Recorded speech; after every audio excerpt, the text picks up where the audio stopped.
बिस्मिल्लाहिल वाहिदिल अहदिस Samad अल्लज़ी lump यलिद वलम यूलद वलम यकुल लहू कुफुवन अहद व सल्लल्लाहु अला नबील करीम। शुरू करता हूँ मैं उस मालिक के नाम से जिसने हमको इस दुनिया में एक परीक्षा लेने के लिए भेजा। भारत मुक्ति मोर्चा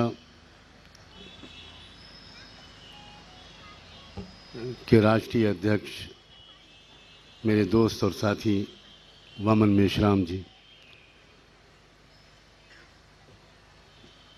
मंच पर बैठे हुए दूसरे मान्यवर भाई और मेरे सामने एक विशाल संख्या में बैठे हुए भारत में न्याय स्थापित करने के पवित्र जज्बे से आए हुए भाई और बहन और नौजवान कार्यकर्ता,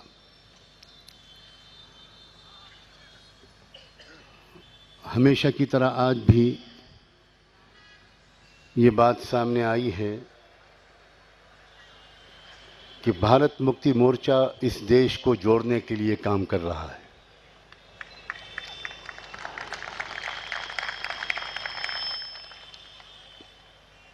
छोटी बुद्धि के कुछ लोगों ने डिवाइड एंड रूल की पॉलिसी को अपनाते हुए लड़ाओ और हुकूमत करो के रास्ते पर चलते हुए देशवासियों को आपस में लड़ा रखा था और अभी भी उनका वो प्रयास जारी है।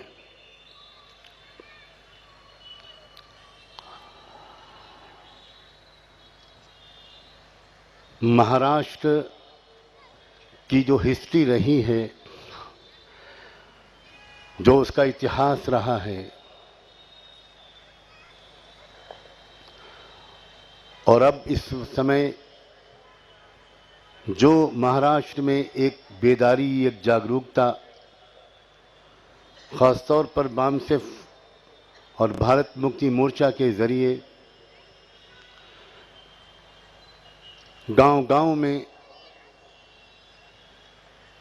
फैलाने की जो कोशिश की जा रही है, उससे ऐसा लगता है कि भारत के माहौल को दुरुस्त करने में, व्यवस्था को बदलने में और न्याय को स्थापित करने में महाराष्ट्र एक लीडिंग रोल प्ले करेगा।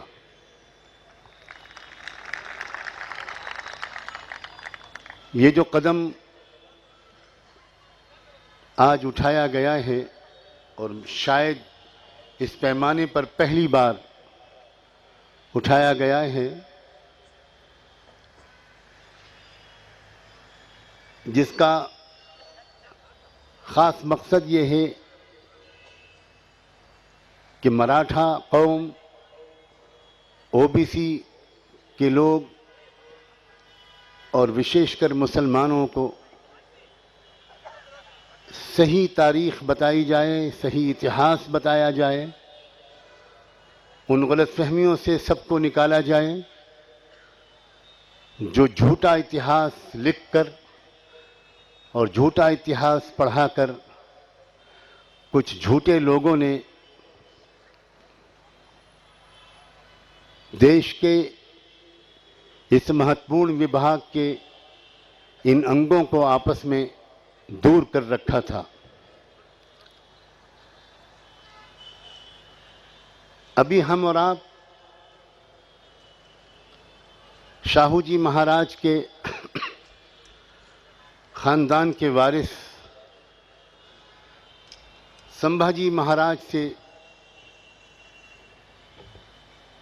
शाहू जी महाराज के बारे में और शिवाजी के बारे में भी कुछ बातें सुन रहे थे। शाहू जी के बारे में तो इतना झूठ नहीं बोला जा सका जितना शिवाजी के बारे में झूठ बोला जा रहा है, और जितना झूठे इतिहास के जरिए से शिवाजी की शख्सियत को बदनाम किया गया और उनको उस ब्राह्मणवादी विचारधारा का एक बहुत बड़ा अलंबरदार बनाकर खास तौर पर महाराष्ट्र के वासियों के सामने और देश के वासियों के सामने पेश किया गया।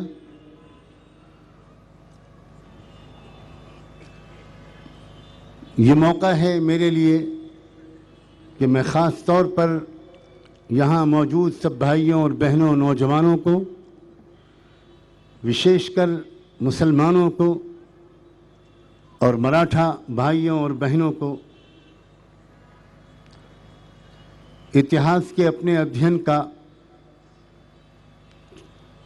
थोड़ा सा खुलासा उनके सामने रखूं। कहा जाता है कि शिवाजी और औरंगजेब की जो लड़ाई थी वो इस देश में हिंदुत्व और इस्लाम की लड़ाई थी। मैं एक ऐसे घराने में पैदा हुआ जहां बचपन से इतिहास को पढ़ाया जाता था, जहां बड़े बड़े स्कॉलर्स देश भर से आकर साल में कम से कम 2 बार जमा होते थे और इतिहास के बारे में आपस में रिसर्च होता था, सेमिनार्स होते थे। इसलिए बचपन से भारत के इतिहास को पढ़ने का मुझको मौका मिला। इसमें मेरा अपना कोई कमाल नहीं है, ये एक सौभाग्य की बात थी और मालिक का करम था। उस घराने में पैदा होने का ये फ़ायदा था कि मुझे झूठ और सच में फ़र्क करने का कुछ हुनर आ गया। जिन शिवाजी के बारे में ये बात कही जाती है और बड़े ज़ोर शोर से कही जाती है कि वो भारत में उस हिंदुत्व के सबसे बड़े अलंबरदार थे और इस्लाम के और मुसलमानों के सबसे बड़े दुश्मन थे, लोग ये बात छुपा लेते हैं और भूल जाते हैं कि अगर ये बात सच है तो फिर इसका क्या जवाब दिया जाएगा कि शिवाजी ने अपने तोपखाने का सरदार इब्राहिम खान नाम के एक मुसलमान को बनाया था। उस समय फौज में तोपखाना सबसे महत्वपूर्ण विभाग होता था। लड़ाइयाँ आमतौर पर किले में होती थीं, फौजें किले में होती थीं और किलों पर आक्रमण, किलों पर हमला, किलों पर अटैक तोपखाने की मदद के बगैर नहीं हो सकता था। ये बात साफ जताती है कि शिवाजी को अपनी मुहिम सर करने के लिए सबसे ज़्यादा भरोसा और विश्वास अपने फौजी कमांडरों में जिस शख्स पर था वो एक मुसलमान था।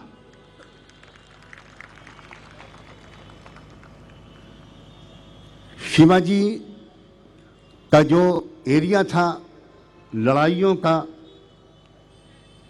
हमलों का और उन पर किए जाने वाले आक्रमण का सामना करने का, उसका एक बड़ा एरिया कोंकण का इलाका था जो समंदर से लगा हुआ है। और समुद्र से लगे हुए जो इलाके होते हैं वहाँ ज़्यादा अहमियत समंदर की फ़ौज की होती है, नेवी की होती है।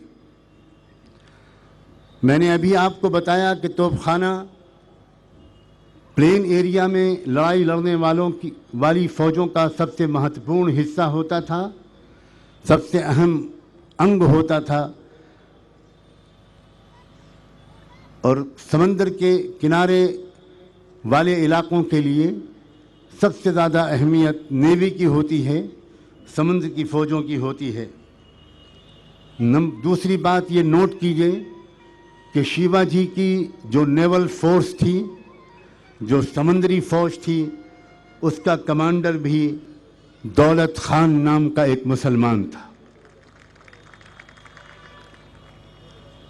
सालेरी की जब लड़ाई हुई, शिवाजी की फौजों ने जब सालेरी में लड़ाई लड़ी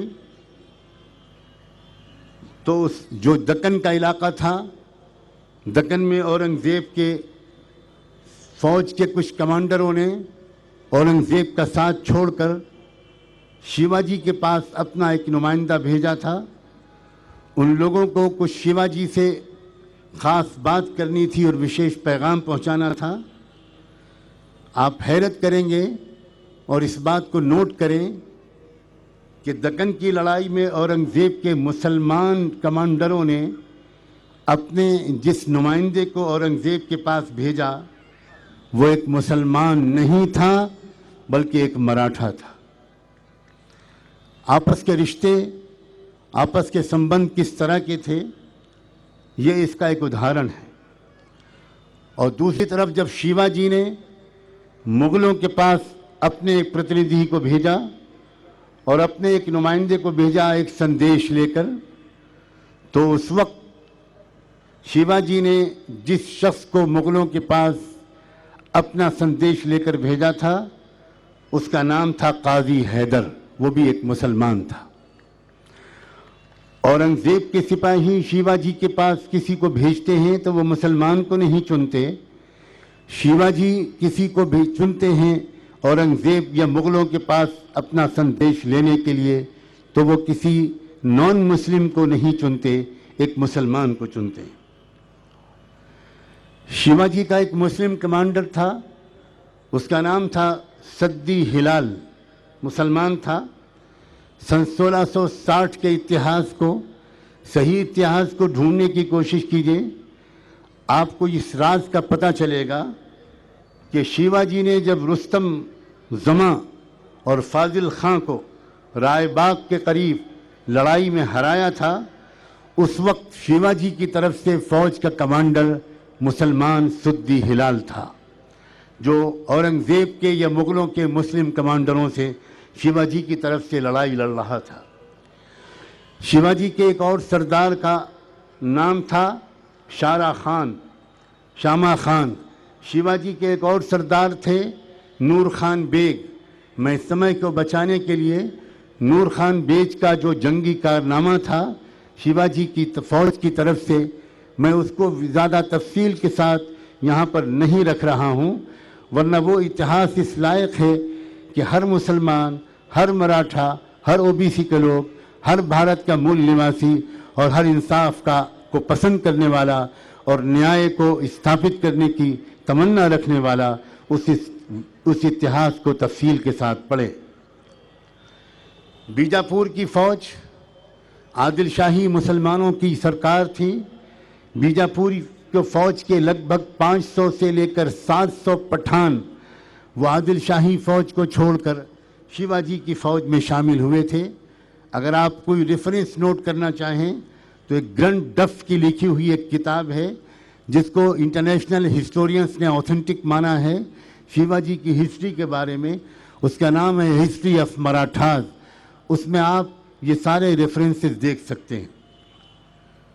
खुद शिवाजी के जो पिताजी थे, मालूम नहीं क्यों ये बात आमतौर पर लोगों को नहीं मालूम, खुद शिवाजी के जो पिताजी थे शाह जी, वो खुद बीजापुर की आदिल शाही हुकूमत में एक बहुत बड़े कमांडर थे। याद रखें, इस बात को भी नोट करें कि जिस फौज की मदद से और जिसके दांव पेच से शिवाजी को एक जगह पर बहुत बुरी शिकस्त हुई थी और उनको अपने बेटे संभाजी के साथ आगरा में जाकर कैद होना पड़ा था, वो गिरफ्तार कर लिए गए थे। उस वक्त शिवाजी के खिलाफ जो फौज मुग़लों की तरफ से लड़ रही थी उसका कमांडर मुसलमान नहीं था, उसका कमांडर एक राजपूत राजा जय सिंह था। फिर इसी फौज में एक राजा जय सिंह के बजाय के अलावा सोडिया, सज्जन सिंह, बुंदेला, हरिभान गोड़, उदयबान गोड़, शेर सिंह राठौर, छत्रभुज चौहान, चित्रसेन इंद्रभान, बुंदेला, बाजी चंद्रराव, गोविंद राव, ये सब आदिल शाही हुकूमत की फौज के सरदार थे। बात यह है कि उस वक्त ये जो लड़ाइयाँ हुआ करती थीं औरंगज़ेब के बीच और शिवाजी के बीच, या शिवाजी के बीच और आदिल शाही सरकार के बीच, या औरंगज़ेब के बीच और आदिल शाही सरकार के बीच, वो उसका कोई ताल्लुक़ धर्म से नहीं होता था। इस बात को लोग भूल जाते हैं कि औरंगज़ेब ने कितने आक्रमण उन रियासतों और स्टेट्स पर किए जिनके राजा मुसलमान थे, और शिवाजी ने कितने आक्रमण उन स्टेट्स पर किए जिनके राजा राजपूत थे। ये राजनीतिक मसले थे, और जब राजा महाराजाओं का ज़माना था तो उस वक्त लड़ाइयाँ हुआ ही करती हैं। शिवाजी महाराज किसी भी सूरत में ये बात मानने के लायक नहीं है कि शिवाजी महाराज कोई धर्म की बुनियाद पर, कोई हिंदुत्व को लागू करने के लिए, कोई इस्लाम और मुसलमानों से कोई नफ़रत और कोई गुस्सा उनके दिल में था, वो इसलिए लड़ाई नहीं लड़ा करते थे। यही बात औरंगज़ेब के बारे में हर इतिहास का, सही इतिहास का जानकार इंसान पूरे विश्वास और यकीन के साथ कह सकता है कि औरंगज़ेब ने अगर किसी पर आक्रमण किया तो उसका कोई ताल्लुक़ इस्लाम और हिंदुत्व से नहीं था। उस ज़माने में चचा भतीजे में लड़ाई हुआ करती थी, बाप बेटे में लड़ाई हुआ करती थी। ये जो शाही निज़ाम होता है, ये उसकी बदकिस्मती से एक रिवायत रही है। जब हमारे देश में लोकतंत्र आ गया, जब हमारे देश में एक आज़ादी का एक नया वरक पलटा गया, एक नया पन्ना पलटा गया, तो इस बात की ज़रूरत थी कि हमारे देश के नौजवान बच्चों और बच्चियों को सही इतिहास पढ़ाया जाए। लेकिन दुर्भाग्य की बात यह है कि भारत विदेशी आक्रमणकारियों से आज़ाद होकर और दूसरे विदेशी आक्रमणकारियों के हाथ में गुलाम हो गया। एक आक्रमणकारी गए, एक विदेशी ताकत से भारत आज़ाद हुआ, तो दूसरे विदेशी ताकत ने भारत को अपने कंट्रोल में कर लिया, और उसको अपनी सत्ता को चलाने के लिए और अपने उस एजेंडे को आगे बढ़ाने के लिए इस बात की ज़रूरत थी कि भारत के वासियों को, भारत के रहने वालों को, विशेषकर भारत के मूल निवासियों को आपस में लड़ाया जाए। और इसके लिए उसने सबसे ज़्यादा जिस विभाग पर, जिस डिपार्टमेंट पर पहले शुरू में मेहनत की, वो था हिस्ट्री। हिस्ट्री लिखवाई गई, ऐसे लोगों से हिस्ट्री लिखवाई गई जो उनके आदेश के मुताबिक झूठी हिस्ट्री लिख सकें। और नहायत अफसोस की बात है कि हमारे कॉलेजों यूनिवर्सिटियों में ज़्यादातर वही झूठा इतिहास पढ़ाया जा रहा है। उसी की बुनियाद पर राज्य सरकारें और केंद्र की सरकारें अपनी नीतियां बनाती हैं और पॉलिसियां बनाती हैं, और उसके नतीजे में आम लोग एक दूसरे के बारे में ज़बरदस्त गलतफहमियों में फंस जाते हैं, और उसका फ़ायदा मूल निवासियों को नहीं होता, मराठों को नहीं होता, मुसलमानों को नहीं होता, ओबीसी के लोगों को नहीं होता, एससी एसटी के लोगों को नहीं होता, माइनॉरिटीज़ के लोगों को नहीं होता। ये आपस में लड़ाने का फ़ायदा एक मुट्ठी भर, बहुत छोटी सी जो एक अक़लियत है, बहुत छोटी सी एक माइनॉरिटी है, वो पूरे देश पर सत्ता जमाए हुए हैं, और आपस में इस तरह हमको एक दूसरे से दूर करके और झूठ का एक प्रोपेगेंडा करके और झूठी विचारधाराओं की बुनियाद पर हमें आपस में इस तरह लड़ाया जा रहा है। मुझे लगता है कि इतिहास इस बात की गवाही देगा कि भारत मुक्ति मोर्चा और बामसेफ ने जो मिशन छेड़ा है, ये कोई मामूली मिशन नहीं है, ये कोई राजनीतिक मिशन नहीं है। मैं इस बात को भी साफ कर देना चाहता हूँ, ये राजनीतिक मिशन नहीं है, ये समाज को जोड़ने का एक पवित्र मिशन है, ये झूठ को मिटाने का, सच को फैलाने का एक मिशन है। और इसमें इसी भावना से हम लोग इससे हमदर्दी रखते हैं, ताल्लुक़ रखते हैं। और मैं देख रहा हूँ कि दिन ब दिन पूरे भारत के वो लोग जो कब से पीड़ित थे, कब से मजलूम थे, उनकी कोई आवाज़ कहीं पर पहुंचाने वाला कोई नहीं था। भारत मुक्ति मोर्चा का ये मंच, बामसेफ का ये मंच, राष्ट्रीय अध्यक्ष वामन मेश्राम की नेतृत्व में, उनकी क़यादत में पूरे मुल्क के मजलूम लोग जुड़ते चले जा रहे हैं। मैं आशावादी इंसान हूँ। मैं ये बात अच्छी तरह जानता और मानता हूँ कि रात का अंधेरा जब बढ़ता है तभी सुबह की रोशनी करीब होती है। अल्लामा इकबाल ने कहा था, दलील सुबह रोशन है सितारों की तुनुकता भी, उफुक से आफताब उभरा गया दौरे गरा ख्वाबी। रात का जब अंधेरा बहुत बढ़ता है तो कुछ लोग तो ये कहने लगते हैं, डरने लगते हैं, घबराने लगते हैं कि रात का अंधेरा बहुत बहुत बहुत खतरनाक हो गया, कुछ चीज़ दिखाई नहीं पड़ रही। और कुछ दूसरे आशावादी लोग ये कहते हैं कि अंधेरे के बढ़ना इस बात की अलामत है कि अब रोशनी करीब है। पिछले दिनों में जो भारत में जिस तरह झूठ का प्रचार किया गया, जिस तरह खून बहाया गया, जिस तरह अत्याचार किया गया, जिस तरह सच्चे हिस्टोरियंस को मारा गया, ऑथर्स को मारा गया, कलबुर्गी जैसा वो बुजुर्ग इंसान जो एक हिस्ट्री को के अंदर से झूठ को निकालने की एक ज़बरदस्त प्रयास कर रहा था, और दूसरे पंसारे जैसे और लोग, कितने वो लोग जो रेशनलिस्ट थे, कितने वो लोग जो अंधविश्वास के खिलाफ एक लड़ाई लड़ रहे थे, कितने वो लोग जो कि भारत के नौजवानों पीढ़ी के सामने सच लाने को की कोशिश कर रहे थे, उनको गोलियों का निशाना बना दिया गया। और एक अजीब एक भय की फिजा भारत में बनाई गई। भारत में नॉन इश्यूज की बुनियाद पर बूढ़े बूढ़े लोगों को घर से निकाल कर खींच कर उनके घर वालों के सामने, परिवार वालों के सामने पीट कर मार दिया गया। भारत का ज़मीर, भारत की आत्मा, भारत का कॉन्शियस, भारत के लोग, मैं नहीं समझता कि इस अन्याय को बर्दाश्त कर सकेंगे। एक लंबे संघर्ष की ज़रूरत है। बिखरे हुए जो इस माला के मोती हैं उनको फिर से एक माला के अंदर जोड़ने की ज़रूरत है, और यही काम है जो शायद बल्कि यकीन के साथ कहा जा सकता है कि यही वो काम है जो भारत मुक्ति मोर्चा और बामसेफ लेकर चलने की कोशिश कर रहा है। इतिहास, एक काम तो इस सिलसिले में ये बहुत ज़रूरी करने का है कि सही इतिहास को लिखा जाए।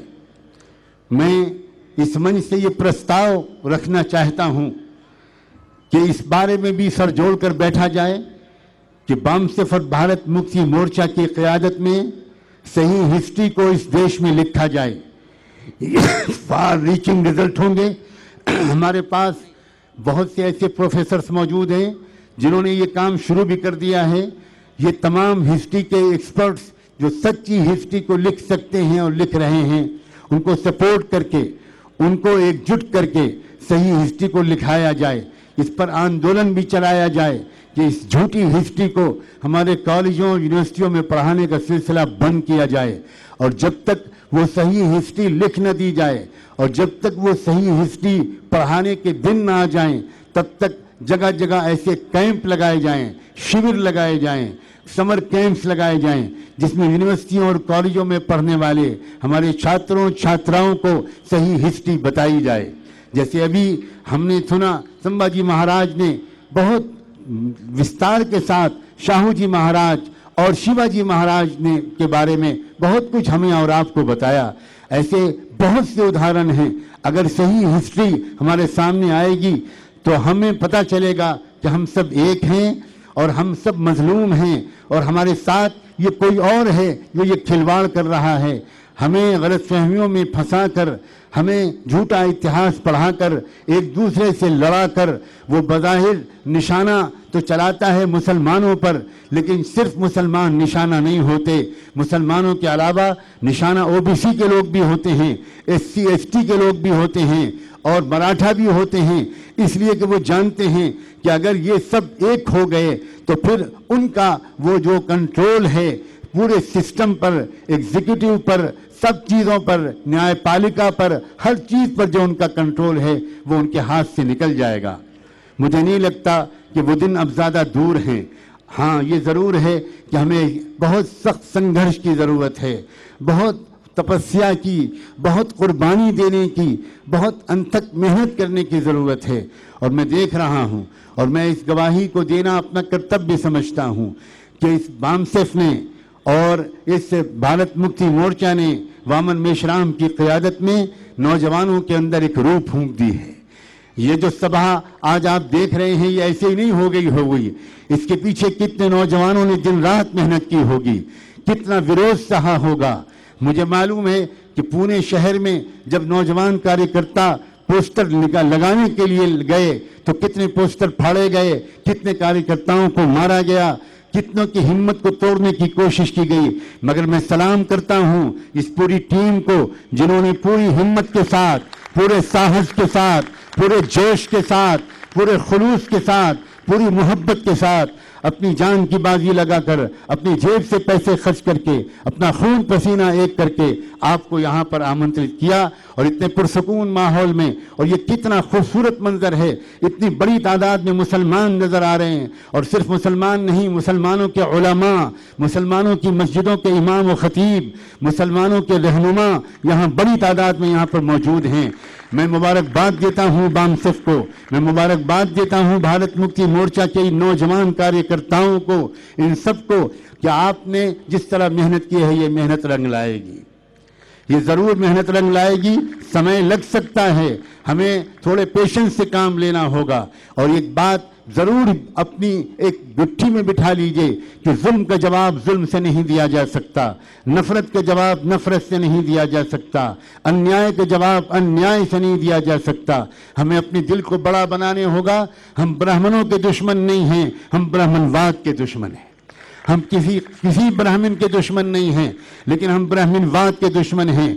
अगर वो ब्राह्मणवाद का प्रचार कोई मुसलमान भी करता है और कोई मुसलमान भी उसका आलेकार बनता है तो हम उसका भी विरोध करेंगे। अगर उस ब्राह्मणवाद का शिकार, उसका विचार, उसका प्रचार अगर कोई ओबीसी का भाई भी करता है तो हम उसका भी विरोध करेंगे। अगर कोई मराठा करता है तो हम उसका भी विरोध करेंगे। मसला इंसानों का नहीं है, मसला गलत विचारधारा का है। अभी हमने पूर्णेश्वर स्वामी से, हमारे दोस्त और साथी नौजवान, लिंगायत की कहानी सुनी। कितनी दर्द भरी कहानी है, कितनी दुख देने वाली और दिल के अंदर पीड़ा डाल देने वाली कहानी है। अब यकीन माने, आज से 15 साल पहले जब मैं गुलबर्गा पहली बार गया, मुझे इस बात का दुख हुआ कि मैं लिंगायत से वाकिफ ही नहीं था। मैं उस वक्त वहाँ पर गुलबर्गा में सबसे पहले मेरी लिंगायत के स्वामियों से और उनके कुछ प्रोफेशनल लोगों से जो लिंगायत समाज से ताल्लुक़ रखते थे उनसे बातचीत हुई। फिर उनके बाद धर्म गुरुओं के पास भी गया।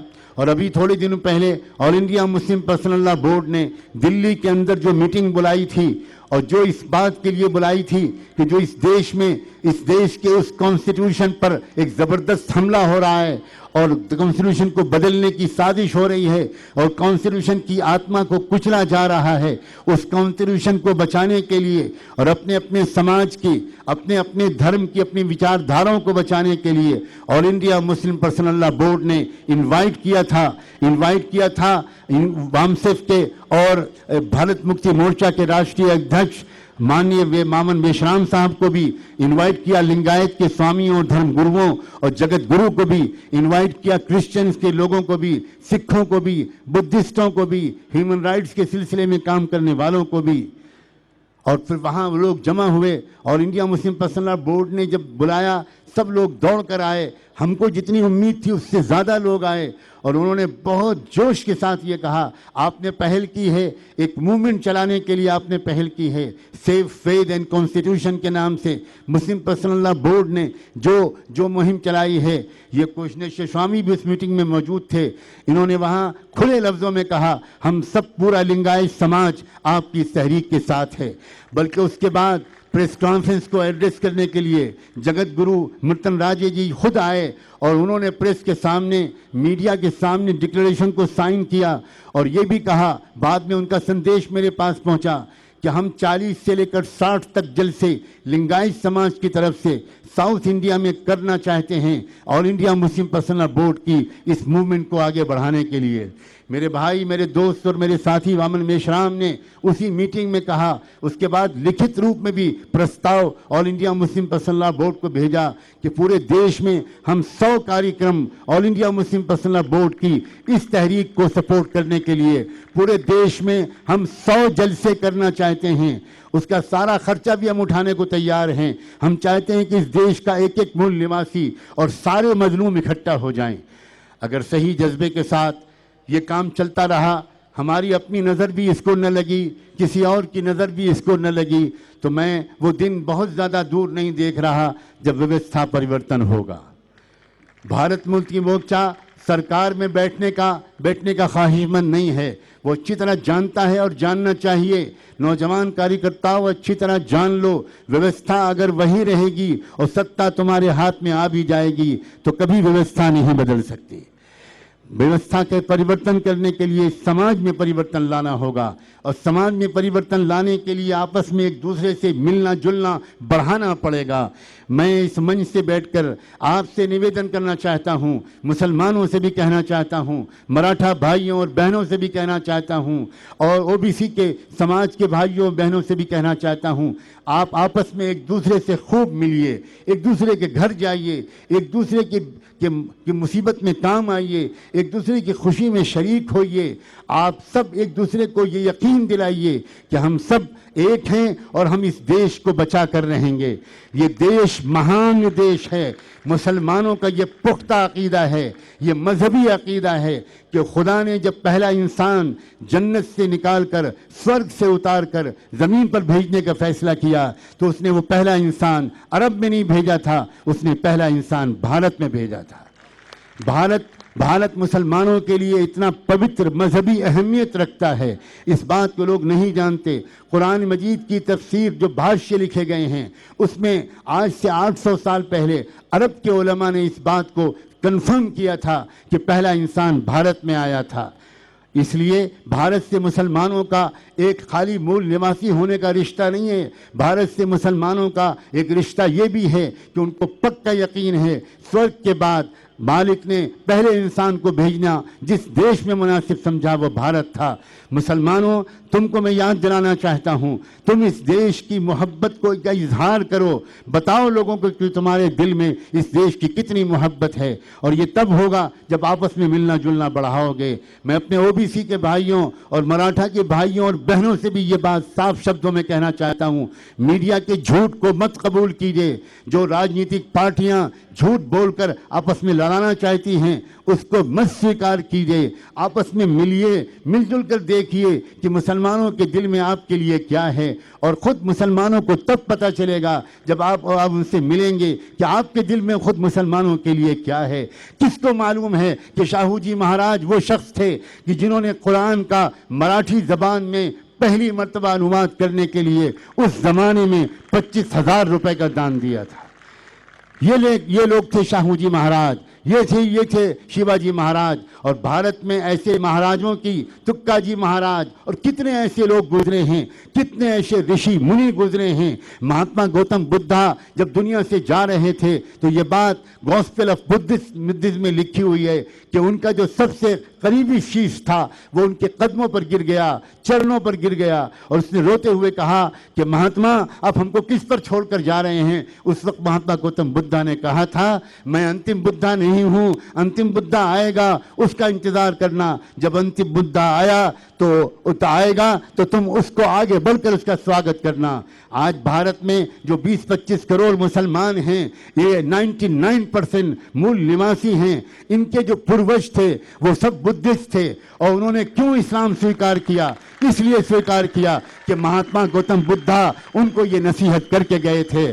मैं उम्मीद करता हूँ कि ये जो तहरीक है ये खाली एक छोटा मोटा परिवर्तन नहीं लाएगी, ये हर कच्चे पक्के घर में न्याय को स्थापित करेगी, हर कच्चे पक्के घर में सही शिक्षा को पहुंचाएगी, इंसानों को अपने मालिक से भी जोड़ेगी, इंसानों को इंसानों से जोड़ेगी।